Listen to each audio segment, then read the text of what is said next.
Welcome to another video. Hope everyone's doing alright and that. Welcome to the fourth and final part of the McLaren 570s build. If you watch part 3, you'll have seen I've got all the interior built up. I found it tough in places, a bit of a step up this model for us, but it's looking great. I went down a bit of a rabbit hole with it underneath of the dashboard, but now it's dried out and that, it's looking fantastic. But in this video, we're going to go right to the end. We're going to get it all painted up, get the parts on, get the decals on, and hopefully have a cracking McLaren. I'm not too sure about the doors. I don't know if they're meant to be articulated or if they only go up or down. I'm going to try and get them in the up position if that's the case. If I mess them up a bit, I can always put them down.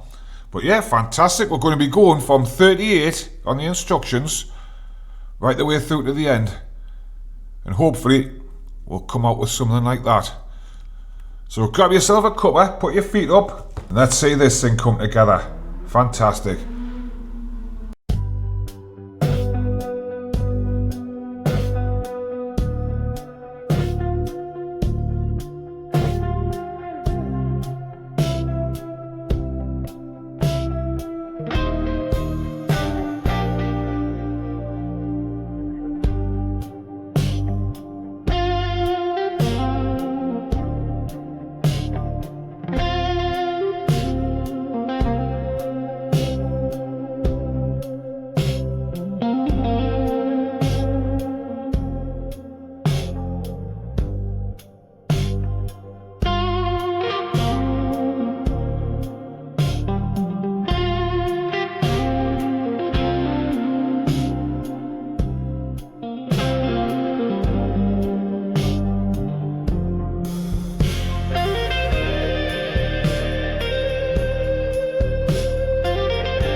Right, I think I'm going to leave it here and quit while I've still got a bit of a McLaren left to show you.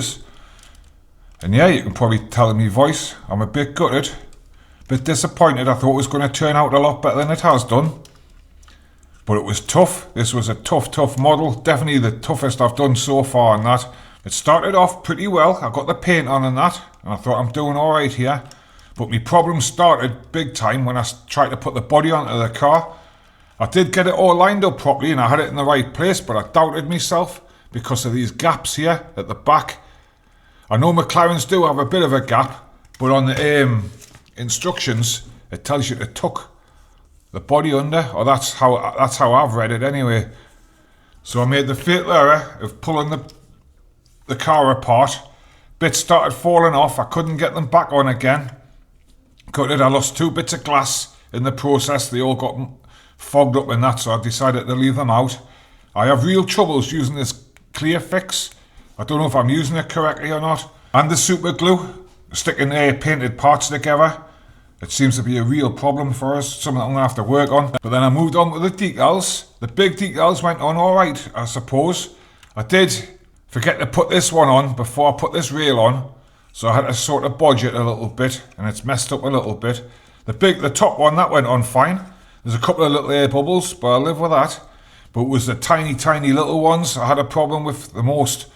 I've lost loads of them, but some of them I could barely see. I could barely see these ones down here on the sills. So I might have to get myself a magnifying glass for future videos and that. Hopefully it'll sort us out. I haven't glued the back panel on, so we can see the engine a little bit in that, because I think that the engine's the best part of the car, to be honest. The engine in the back.